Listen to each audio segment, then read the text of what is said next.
Welcome everyone to Navigating the Brave New World of Sales. My name is Sue Barrett. I'd like to begin by acknowledging the traditional custodians of the many lands on which we meet and work. Today, the Barrett team is coming to you from the lands of the Bunurong people of the Kulin Nation, and we pay our respects to their elders past, present and emerging. And I also extend this respect to any First Nations people joining us today. In January 2025, Barrett will actually celebrate 30 years in business. This is a testament to our commitment to selling better, not just selling more. This journey has been about constant evolution, staying ahead by remaining human-centered and focused on delivering real value. Since 2010, Barrett has actually published the annual 12 Sales Trends report to explore what lies ahead for business and sales. This year, however, we decided to do things differently. The pace of change is so rapid that a static annual report risks becoming obsolete within months. That's why we're here today, to meet the moment live and provide actionable insights to help us navigate this brave new world of sales and business. Success in today's business landscape isn't about chasing fads. It's about staying true to the fundamentals while having the courage and curiosity to adapt and evolve. Over 30 years, I've seen the power of being human-centered transform businesses and teams for the better, building trust, fostering empathy, finding common ground, building consensus, solving real problems, and simply being useful. And these principles have never been more critical than they are today. So as we explore today's challenges and opportunities, I'd like to encourage you to embrace the idea that there's never a crowd at the leading edge. The leading edge isn't just a concept, it's actually where real impact is made. It's where businesses that focus on their people and clients rise above the noise, where early adopters create opportunities by taking calculated risks, and where innovation thrives. It's also where businesses pivot pragmatically, adapt to evolving customer needs, and commit to improving lives of their teams and their clients. This is how true, lasting success is achieved. So I invite you to step into this space with courage, curiosity, and a commitment to making a difference. So let's dive in. To guide us through today's session, I'd like to actually hand over to Jens Hartmann, Barrett's Head of Learning and Development, and he will MC the session today. Over to you, Jens. Thanks, Sue, and hello, everyone. Thank you for joining us today. And for those on the road now or enjoying a couple of days at a conference, I'm sure you'll get as much out of watching the recording of this session as everyone being here today live will get from it. Quick housekeeping, just please keep yourself muted for now. And if you've got questions you would like to ask, we'd appreciate it. Just put them in the chat and we will use whatever time we have at the end to answer them or where they might fit in between. So without further ado, let's have a closer look at our panel today. So we got Alex Fein, a strategist, and if you have a look at her LinkedIn profile, it will tell you that she specializes in synthesizing quantitative and qualitative research for strategic development and campaigning. And what that looks like, she will show us today when she will connect some of the dots of what's happening in our world, especially in regard to trends in public sentiment and the information crisis. And I'm sure Alex will draw some interesting and relevant conclusions from that for us.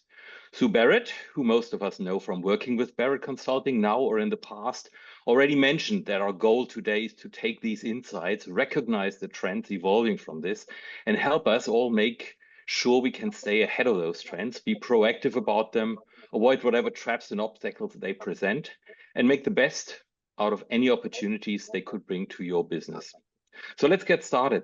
Alex, we've seen some amazing changes in science, technology, and communication over the past couple of decades, but especially for the past few years, it all feels a bit messy and out of control. Tell us what's going on and where are we at this point? Thank you, Jens, and thank you, everybody. Indeed, messy is a very good way to describe the current state of affairs. It seems that everybody is feeling that way.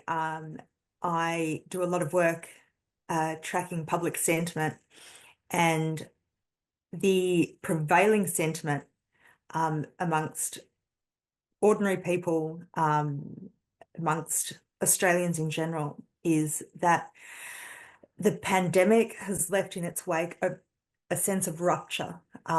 Things have just changed irrevocably, and these are being sort of accelerated by the pace of technological change as well. There's a real sense of overwhelm when I talk to people. There's a real sentiment out there that we've lost a degree of community connection. People in the media talk a lot about threats to social cohesion, but what does that mean? It means that for various reasons, people feel that the connections they once had to community are no longer as strong, and they miss that. They want it back. Community is something incredibly valuable to people. But concurrent with all of this is a real decline in the trust in institutions that people feel. People tell us in our qualitative work, but we see it also really starkly in the quantitative work as well, that government comprises people who are in it for themselves, people who are corrupt, who are out of touch. But what they mean by government is not just politicians. They mean the bureaucracy as well, the people who kind of oversee the mechanisms by which our country is supposed to work. And a lot of people are feeling it's not working for them. So this degradation of trust in institutions also extends to academia, to science, to the media. It is pervasive. And concurrent with this sense of overwhelm is this sense that there is a particular deluge of information. So there is at once too much information, but not enough information. So information isn't curated for people. People feel that all spaces are overly contested and they don't know who or what to trust beyond the people in their immediate circles. And so we see this real fragmentation of media consumption, this atomization of audiences. And more people are avoiding traditional news media. They tell us that they find it depressing, irrelevant. It's not delivering for them the information that they want or they feel they need. And at the same time that that's happening, the value of paid advertising on any platform, whether that's in legacy media, but also now on the social platforms as well, it's really losing its capacity to persuade because, again, everyone feels like the spaces in which they operate are just so contested publicly anyway. And so they retreat ever more to their private spaces, their group chats, their WhatsApp groups, that sort of thing, signal groups, whatever platforms that people choose to use. And because there are these perceptions of sort of informational and institutional vacuums, that there are spaces that have been vacated by formerly trusted sources that are no longer trusted, that does leave room for some more nefarious players to step in. But we shouldn't overstate that case either. People are also very skeptical, and they know that there is so much misinformation, malinformation, disinformation, and again, they retreat to people they know to deliver information that they can trust. People are also turning to niche platforms or selective engagement patterns as well. They're consuming differently from even the ways they were consuming information at the federal election in 2022. We're seeing, again, this retreat from what we would traditionally call hard news and authoritative information. But this is compounded by people's sense of a poor user experience on the social media platforms as well. So those of you who keep up with the Macquarie Dictionary and their most important words entering our lexicon, finally the word and shitification has made it into the Macquarie Dictionary, and it's been designated a particularly important word. And it is a fairly kind of complex concept developed by the tech writer and thinker Cory Doctorow. But at its essence, it's about the declining value of various tech platforms as kind of immediate shareholder interests trump the interests of their consumers. And it's the degradation of the user experience there. And a lot of us can see it in our day-to-day experiences with platforms like Facebook, filled with all sorts of bizarre AI slop. People want the word enshittification. It is ENSHITTIFICATION.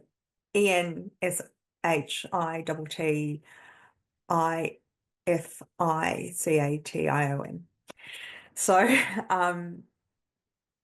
but this degradation of the platforms also impacts the capacity for paid advertising, and especially for growing organic audiences there. It's just getting incredibly difficult to cut through.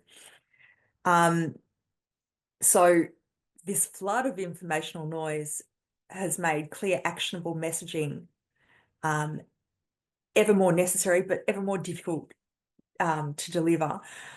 But really importantly, the metrics of these platforms, the analytics that we used to rely on and think delivered us a reliable kind of insight into audience engagement, they're no longer necessarily trustworthy if we rely too much on the quantitative, and I'll speak to that a little bit after as well, and we ignore the qualitative aspects of our interactions with our audiences, we can be led astray quite seriously. So it's all taking place in a particular environment that I don't need to tell you is incredibly difficult economically. Australians have experienced the sharpest decline in their standard of living of any country in the OECD. It has been precipitous, this drop. People are struggling. People who would have been in what were very sort of well-remunerated middle-class jobs are now finding themselves needing to supplement their incomes with Uber delivery driving, for example. People you would not expect, like nurses, teachers, are taking on second jobs. As you might expect, this leads to political volatility. And the public dissatisfaction with their institutions is sort of augmented by the sense that they can't afford to live, basically.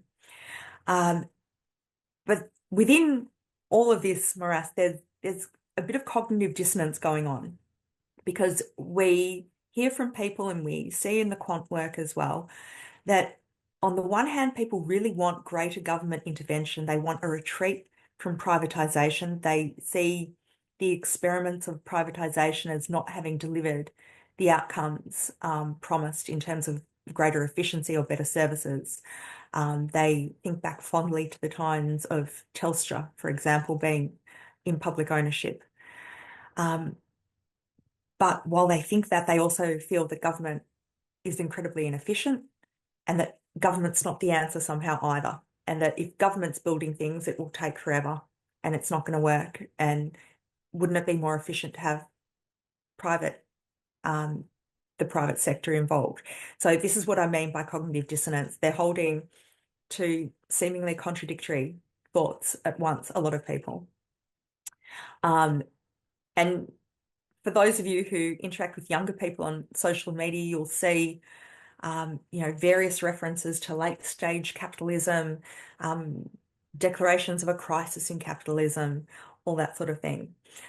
And smaller businesses can actually feel some of this in terms of the increasing concentrations of power in oligopolies or monopolies, that sort of thing. And smaller businesses face unique challenges kind of navigating this space. And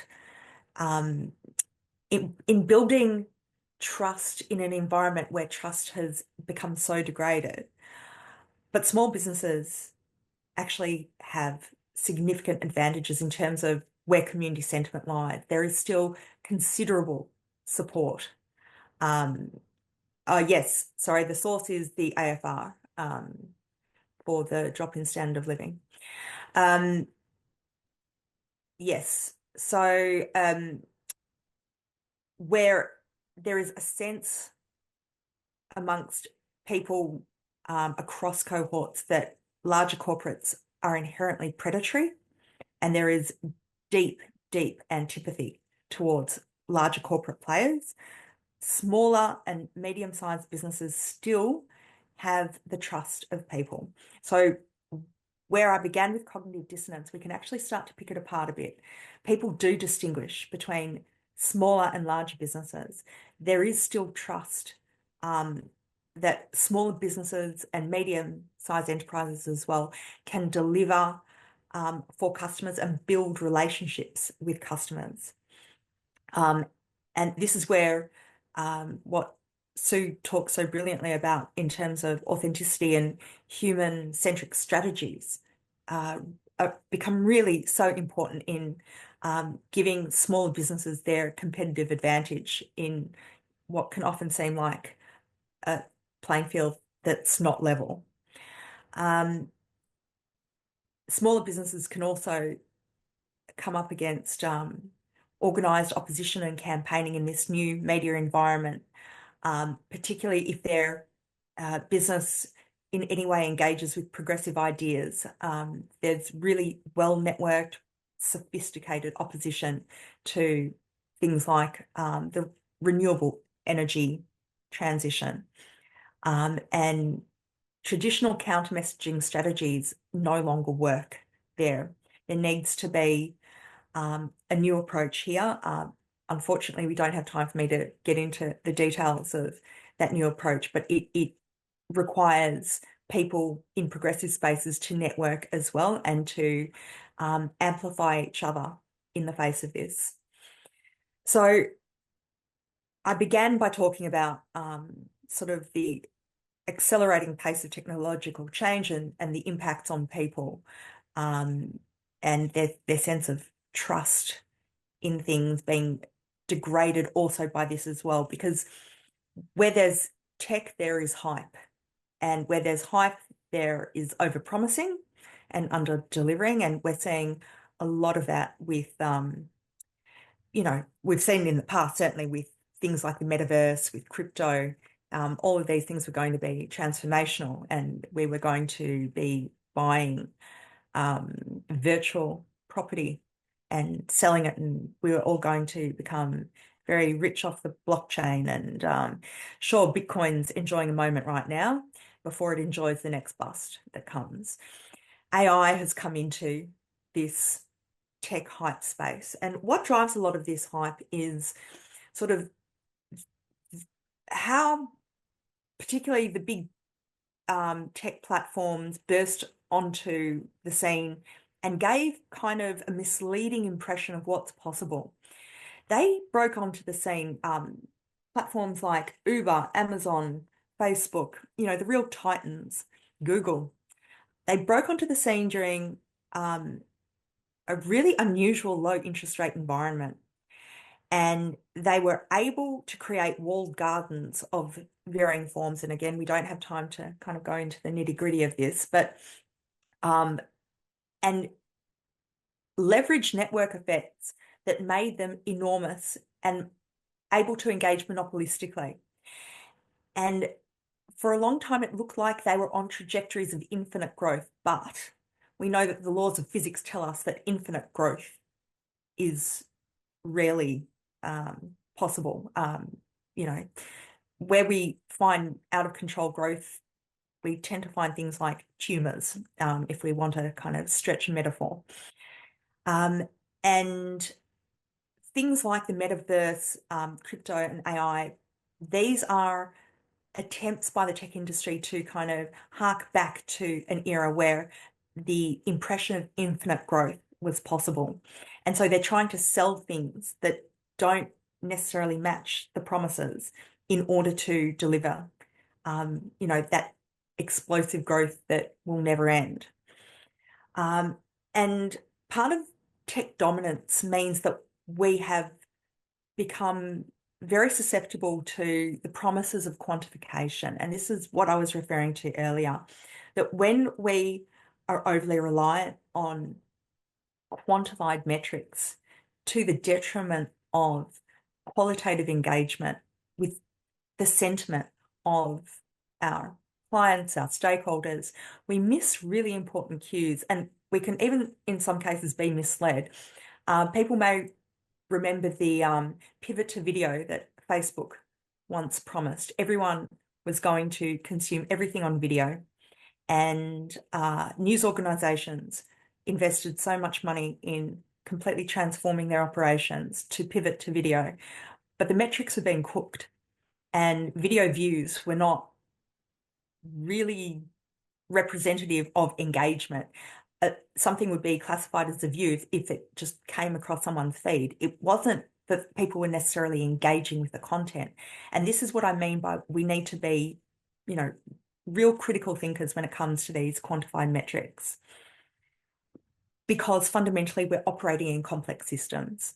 We're operating with humans who are inherently complex. And businesses exist within environments that are fundamentally multi-directional. We don't have sort of unidirectional communications anymore. We don't even have bidirectional communications. These things are multi-directional. And it's only by marrying the quantitative with the qualitative that we're able to deliver lasting value. And we can kind of see what this broader environment of prioritizing sort of narrow quantitative framings and short-term kind of delivering shareholder value thinking can do to brands. We can see the precipitous drop in brand equity that the major supermarket duopoly is suffering.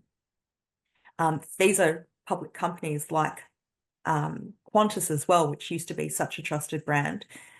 In their rush to deliver sort of those short-term profits to the detriment of customers and to customer experience, they have really done themselves lasting damage.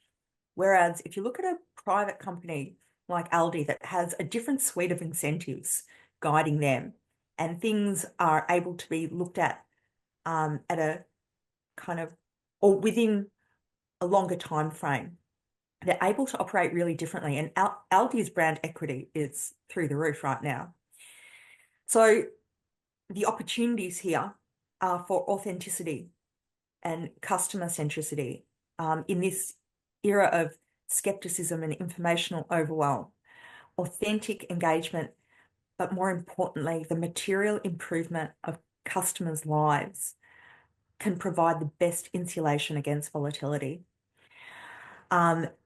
So what this means is that our kind of communication-centric approach, where we think that we can paper over any problems with our brands via a bit of clever messaging, that environment no longer exists, as Qantas, Coles, Woolworths are learning very quickly. You cannot message your way out of these crises. You need to have businesses that align with human needs and societal values that can navigate the challenges of fragmented trust and information overload. Well, I can see Sue starts nodding when you mentioned that human-centric, that client-centric approach. And I think that's a really important link to also a question that we just got from the audience. You know, what's the connection with selling? And obviously, we're here to look into that world. So thanks, Alex, for this abundance of insights already at this stage. And I'm pretty sure everyone watching today is already making mental checklists of all the aspects affecting them and their business.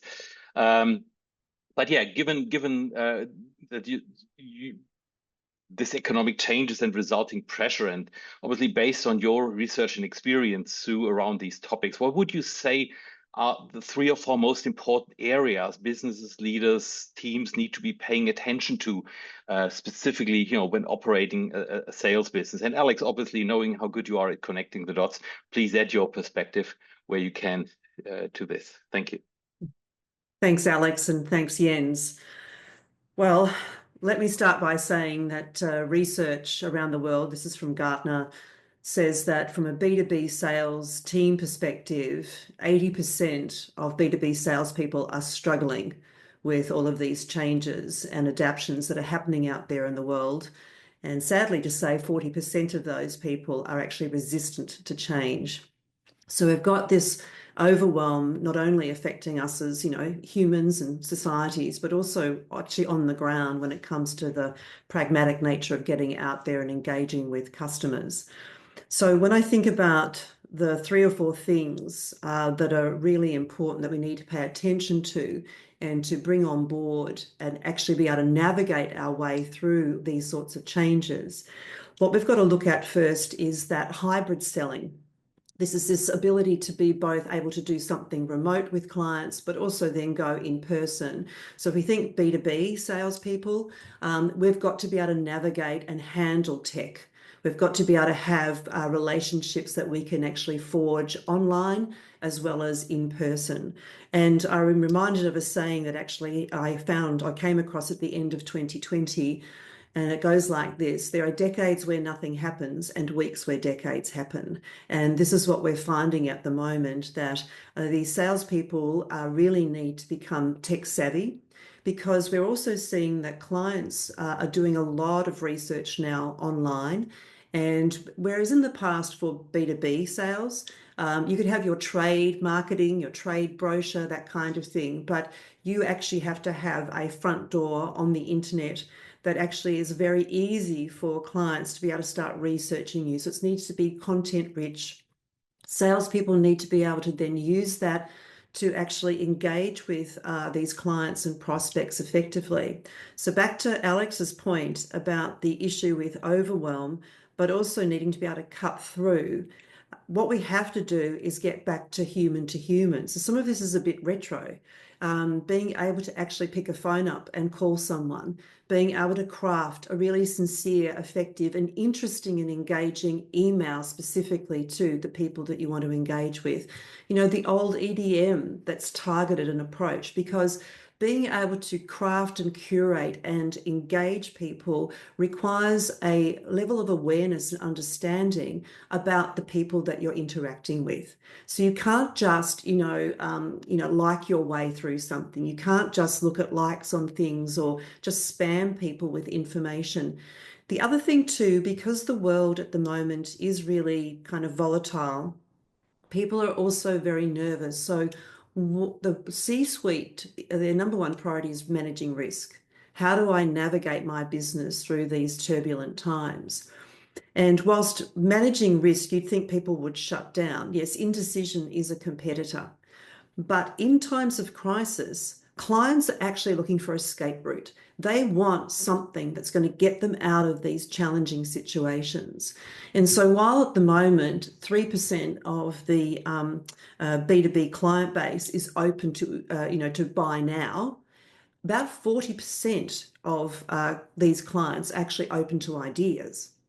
So they're looking for things that are useful. They're looking for information that can help them make better decisions. And you can't get that in a general sense just out there on the internet. You get that through having deep connected relationships with other humans. And so what we're seeing now is it's not AI or human, it's AI and human. And what we have to do then with this challenge that we've got with a lot of salespeople struggling is that we've got to actually develop and train these people in such a way that they're not only able to engage with these important soft skills, because by 2030, 2/3 of all roles, not just sales roles, all roles are going to require people to have these critical soft skills. Problem solving and questioning and empathy and, teamwork and all of this sort of stuff is going to be essential for us to navigate through these complex worlds. So with salespeople, they're going to need to be able to be very skillful and emotionally intelligent working with their clients. They also need to be very business savvy, because in the past you could have a technical advantage and a price, but today it's about selling value. So we've got to educate and train and make conscious people's abilities to be able to have business savvy discussions, be useful, help clients navigate their way forward and solving real world problems. And we also need to be able to then skill them up from a tech perspective. So if I talk about business EQ, business intelligence, I talk about emotional intelligence, I talk about technical intelligence. Our salespeople need to be skillful across these areas. And then where we see this going is that we also need a team approach to this. Selling is no longer an individual, sort of role. It's a team sport. So actually engaging the whole value chain of your business, being able to step up the ability to engage, communicate, and sell better internally and externally, and everyone understanding their role in serving clients and being able to make their lives better, be it in a business sense or a personal sense. Everyone needs to buy into that. And so for those who I haven't spoken to about this before, for the better part of the last sort of 2 years or more, we've been actively working with a lot of non-sales teams inside organizations, actually training them in the very soft skills communication that they need to navigate their way through and work effectively with all sorts of stakeholders internally, but also their connection to the external world with clients. And last month, I actually worked with 6 IT teams, internal IT teams, not only in skilling them up, but also actually helping them develop their own internal value propositions. So their messaging and communication was very stakeholder facing. So it's a really busy world, and inside businesses, these soft skills, the EQ, the business savviness, the tech savviness, all of this needs to become our new skill set, our new capabilities to be able to engage with people effectively and meaningfully, and also help them solve real world problems and make their lives better. So that's the sort of stuff that we're seeing. Oh, and one other note. If any of you are thinking, oh my God, why don't clients make their mind up? It's taking so long. You're not alone. We've noticed that in B2B sales, there's a much greater extended sales cycle. What we're seeing is, and I know, look, some businesses have naturally long sales cycles because of the type of big business that they do. But a lot of B2B sales cycles aren't long. They could have been traditionally a couple of weeks, maybe a month, that kind of thing.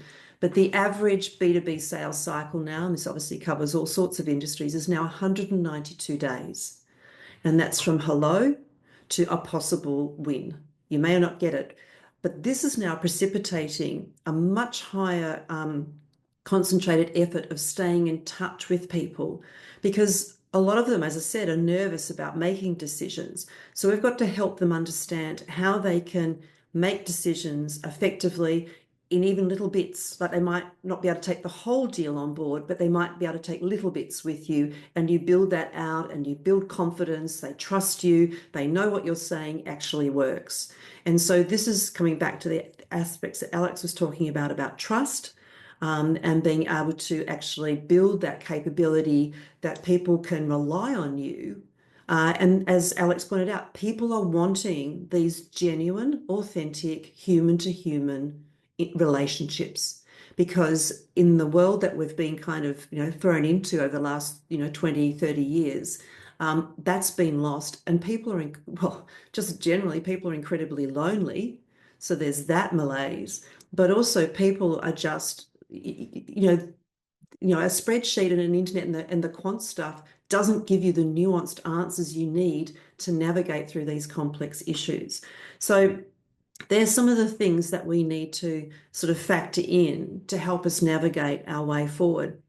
I might just also talk a bit about some of the external, these, sort of some of the other bigger issues around that are also affecting businesses as well, particularly SMEs. Firstly, as Alex talked about, the technology businesses, particularly the social media businesses, they've really created a huge issue for anyone without a budget to be able to actually capture attention. Besides the fact that all the stuff they're now throwing at us is like, you just don't want to look at it anymore. Unless the algorithm rewards people with big budgets. So if we're SMEs, if we're micro businesses, and even if we're a large business, marketing budgets have become really, really expensive if you actually want to capture attention from that perspective. The other thing too is a lot of the businesses that say they can get you Facebook ads and say they can get you all these sort of, the words, the search words and stuff like that. A lot of them actually are just raking money off people and not delivering any value whatsoever. And so a lot of that marketing spend is not targeted effectively. And like I said, it's almost retro to go back to the daggy old pick a phone up and send a particularly personalized email or text message to someone. That has more cut through than a lot of the spam and also the money that's been wasted in marketing. The other thing that's been a real problem, and this is part of the system, and part of the, some of the, bureaucracy and things like that, and also the corporatization, the way that the world's sort of going from going to sort of corporatized world, is that procurement processes are fundamentally flawed and very unfair for many, many businesses, particularly SMEs. In fact, there was research published this week by Monash University. I'll read it to you so we don't miss it. Is that it basically said, so Monash University and Northeastern University talked about the impact of unethical practices on B2B relationships. They said there's unfair and socially irresponsible business practices by customers, and these customers are usually large customers and government customers, significantly decreasing suppliers' intentions to continue business relationships. There's unfair practices that harm suppliers' profitability, while socially irresponsible actions like polluting or low wages. There's all sorts of stuff that are causing problems with these relationships. It's become very predatory at a big business level, using small business to take advantage of them unfairly. There's also a problem when we look at how we segment our businesses and where we focus our efforts on growing business, is that if you have a particular dependence on certain types of customers, you can then be held hostage by them.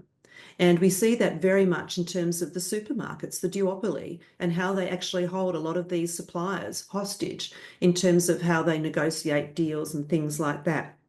There is unethical practices due to financial benefits. There's lack of alternatives. There's obviously an imbalance of power in terms of these relationships. So this is why I'm actually working on a policy paper at the moment, and part of this is to call for reform in terms of procurement practices. And there's work around the world in different countries and and areas like the EU, the UK, Singapore, Canada, Japan, places like that, that actually have implemented policies and actual practical actions to create a much fairer playing field for SMEs when it comes to procuring work with government contracts, but also with big business. And the problem when you preclude small businesses, SMEs, from these sorts of, big opportunities is that you actually cut off innovation. You actually cut off all these wonderful ideas that these amazing flourishing businesses can actually offer to our future.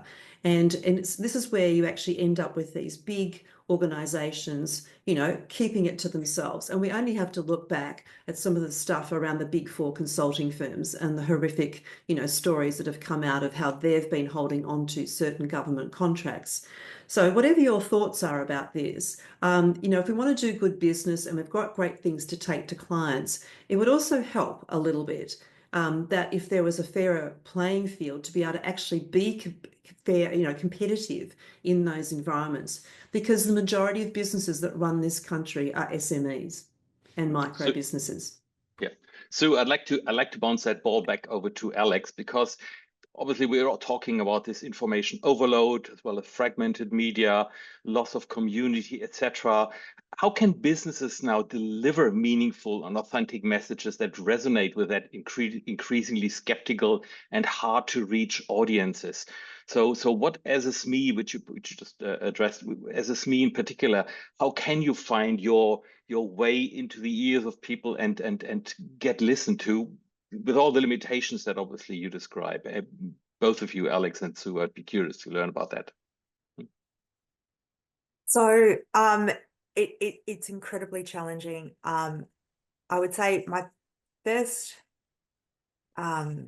inclination is to not look at it as getting a message in front of someone. The first step is really to listen, to think about what customers or stakeholders have been telling you about what they want, what they need, and then responding directly to that in terms of the ways to materially improve their experiences. And as Sue was putting so brilliantly, the old ways are really becoming more and more important in terms of those personal connections. So if people feel that they're being spammed or they're the recipients of automated anything, that it doesn't matter how good the message is, it's not going to cut through. It's that human to human interaction that's so important, but integral to that is the listening in the first place. I'll kick over to Sue now. It's been really interesting about when you work with people. We work with all sorts of people. I was working with a bunch of lawyers the other week, and there's this whole, you can see it out there. Oh, let's just do coffee. And I challenged them and I said, I don't do coffee, I do business. I said, who's got time just to catch up for a coffee on a business sense? I mean, if you want to have a social life, you do that outside of work, right? But it's about how you actually create something of interest and of value. And that means you have to actually pay attention to what your customers are interested in, what they're looking at, what the world around them is actually doing. In the past, you could get away with a product and just go off and, hey, I've got this, it's shiny and gorgeous, do you want some? And that would work. But technology now can be replicated, or I can replicate it like this. What can't be replicated quickly is actually discerning value and actually understanding how people can navigate their way through their complex lives and the worlds that they live and work in. And if you're a person who can really truly listen to people and understand them, and not just data dump or knowledge dump on them, but actually join the dots and help them find the way forward, your value just increases dramatically. They want you in their camp. Someone yesterday, we're doing a strategy workshop for an engineering firm, getting their messaging clear and correct and helping them work out where they need to be headed and who they need to be working with. And I asked them, I said, if you're creating a selling better culture, what does it look like? And one of the things that one of the people said was, we just want to be useful to our clients. I mean, it sounds really simple and bland and everything, but actually that's at the heart of everything, is unless you're useful to someone and you can help them navigate their way forward, why are you doing that? It leads me actually to some stuff that, if you're, I mean, clearly I've been around a bit, but I try to stay in touch with all sorts of people, young and old. And there's this sort of what we call the Gen X, sort of what is it called? The hustle culture. Okay. So a lot of younger people have been fed this sort of information that all you need to do is, you want to be the next unicorn and all that kind of stuff is just, get an online business up and running and, start doing, all sorts of drop shipping or have some sort of amazing thing. And it's actually really detrimental to these people. I work on some startup boards and things for tech startups and stuff like this and clean energy startups as well. And look, some of them have got some fantastic ideas and they want to get them going. But a lot of businesses in this area, a lot of young people think it's only about making money and profit. That's it. That's their focus. And they don't understand that actually, as Peter Drucker said back in 1953 in his book, The Age of Discontinuity, business isn't about making profit. It's about satisfying customer needs and then profit will flow. And what they're finding is that their businesses don't get off the ground, they're not successful. And whilst they're being sold ideas by these so-called educators about how to run these businesses, no one's talking about being human-centered. No one's talking about serving client needs. No one's talking actually about being a genuine human and actually being helpful to people, all they're trying to do is look for the quick win. And that's not going to work. And they're being found out. And as we see, even with the big organizations that you mentioned, Alex, Qantas, etc., they've been trying to strip mine it back to the quick win at the expense of customers' experience. So it doesn't matter if you're, like a Gen Z hustle culture, or you're a big Qantas business. If you run businesses like that, you won't be running a business for very long. Now, Sue, I believe that a lot of businesses obviously try to be better than that. Still, I can see that in times where people feel that stress, feel that crisis, feel all that overwhelm, it may be hard to, not get into this tunnel vision of, oh, but we got to make some money, we got to survive one way or the other. How can we get into that mindset of a more human-centered focus? You're speaking about it, but what's a way that as a business you can actually refocus, get into that space as Drucker described it, where you actually focus on the customer and not just on yourself and your own worries and fears? Any advice on that from any of you? Well, firstly, it starts from leadership and what your intention as a business is. Okay, so whoever's running that business, who's ever leading that business, if not having a client-centric culture, a human-centered culture is not on the agenda, you will find that you will not be able to deliver the value that your clients are actually looking for. So leadership is incredibly important, and then a very clear defined strategy about who we need to be working with. Not every market you need to be in. Good strategy is what you leave out. So being clear about that, understanding that market, and then actually making sure that your engagement with each other is actually skillful and it's collaborative. You know how most people think they're great at communication and then they realize they're not. A lot of people talk to us when we actually talk about these fundamental soft skills of actually finding common ground, building consensus, finding a pathway forward together. There's actual skill in that. And a lot of people, when we do the training, will say to us, well, Sue, why didn't we learn this at school? I go, I know, because everyone thinks they're good at communication, and they're not.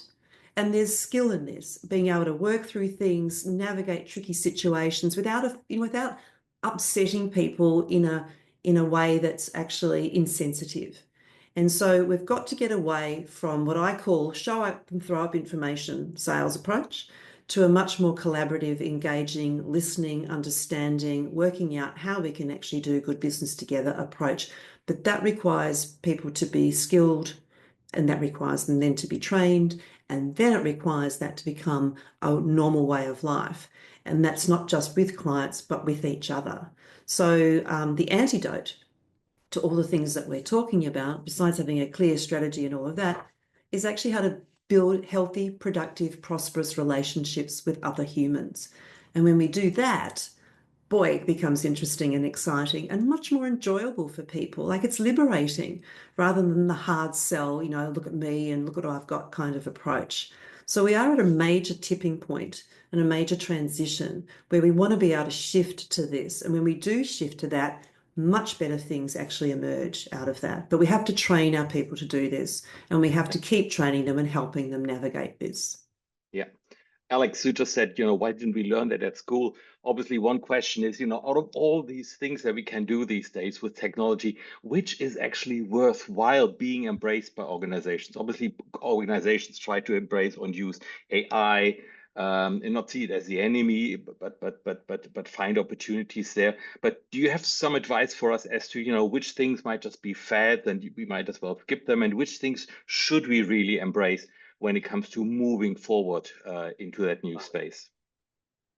So rather than specify specific technologies, I would advise more thinking about more the needs of the business, the needs of the customer, and not feeling the pressure from other companies that may have overinvested in AI and now are desperately looking for their product market fit because they hadn't really done the legwork beforehand. So, for example, Microsoft is embedding AI everywhere and it's demanding that you use it and that you leverage it, and strongly implying that if you don't, you will be left behind. That's a them problem. That's not a you problem.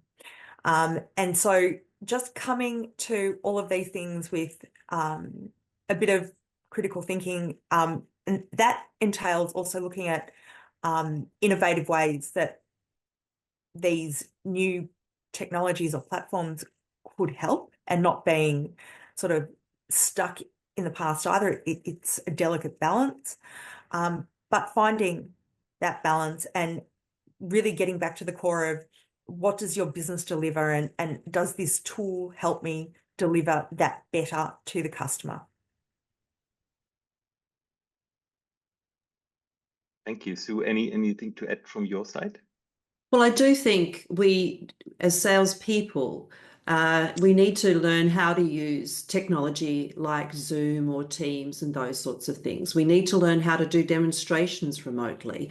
We need to learn, because what we've got to be able to do, and what I like about being able to meet people remotely, is that you can meet them quickly, and then you can bring in other subject matter experts that otherwise in the olden days would have taken days, weeks, and huge costs. So technology helps us save a lot of money, a lot of time, but you've also got to know how to use it well so that it actually works for everyone concerned.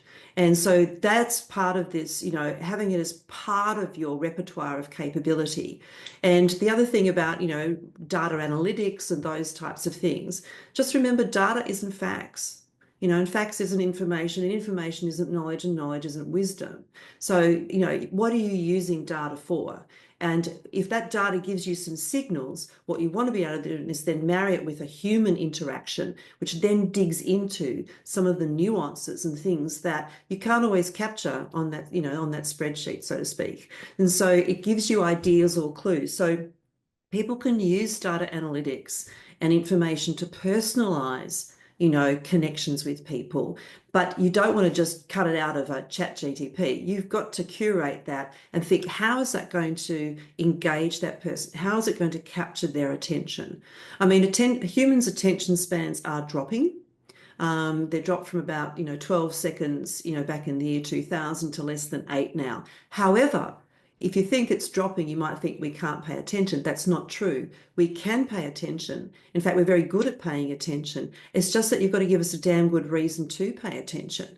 And so this is where you're coming back to this human-to-human interaction, curating things, using analytics, using information to then personalize content for people so that you've crafted it in such a way that that person, it's sincere, they receive it in a sincere and genuine way.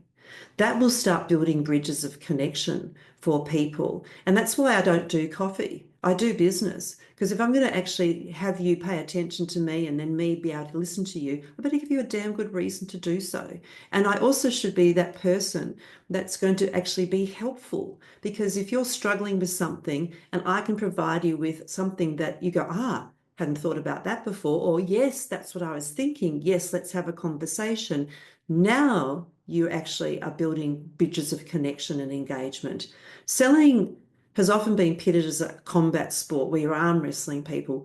Good salespeople never saw selling as a combat sport. It was always about collaboration and working side by side together with people. But any good relationship is like that. It's not about winning and beating people. It's about actually growing together and being more effective and actually producing stuff that is of value.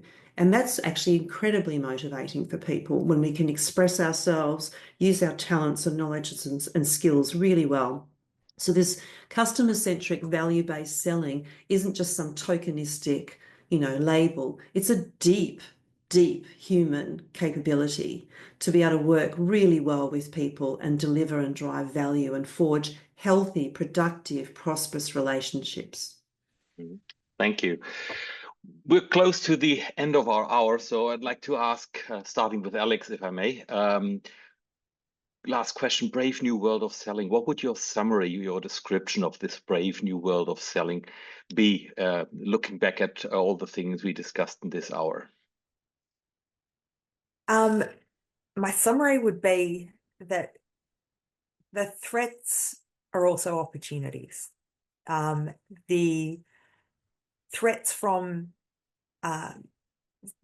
increasingly monopolistic big players present opportunities because public sentiment is so strongly on the side of anyone smaller.